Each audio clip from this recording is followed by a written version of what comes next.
Elle va dans une boîte de nuit à Paris et voit un groupe de jeunes qui dansent, mais leurs pieds, leurs plantes de pieds ne touchent pas le sol. Et elle décide de quitter cette boîte-là rapidement. Elle se rend compte que c'était un groupe de revenants, histoire mystique. Alors, j'aimerais vous dire une chose. Comprenez une chose très bien. Un lieu où beaucoup de gens viennent faire des pratiques mystiques, où des revenants viennent pour se distraire, où des gens qui ont des pratiques occultes viennent pour chercher des âmes perdues. Ce sont des nightclubs, des boîtes de nuit, des discothèques. Quand vous allez, faites attention, ou surtout, stoppez ça. Alors, écoutez cette histoire qui m'a été racontée par Inès. Inès, c'est une femme née ici, grandie ici, une femme white, une blanche française. C'est comme chaque week-end, elle a l'habitude d'aller dans les boîtes de nuit pour aller danser, pour se mettre à l'aise. Et voilà le mois dernier, Inès décide donc aussi, comme d'habitude, un samedi, alors d'aller dans une boîte de Paris qui fait fureur actuellement. Arrivée sur place, Inès a commencé, voilà, prendre sa place et à prendre son verre comme d'habitude.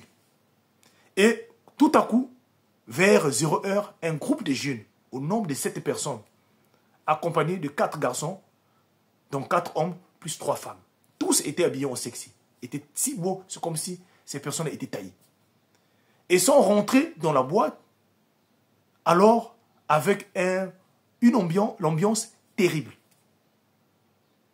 Et voilà comment les jeunes ont pris place et ont commencé à commander des champagnes. Jusque-là, la jeune femme Inès ne s'en occupait pas. Et dès que le fameux DJ a lancé la musique que ces personnes aimaient, tous les 7 sont allés à la piste pour danser.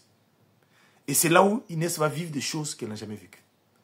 En regardant, quand les 7 étaient en train de danser, elle observe en bas de leurs pieds que tout le monde était suspendu en l'air, en train de danser, sans que les pieds puissent toucher le sol. Les 7 personnes,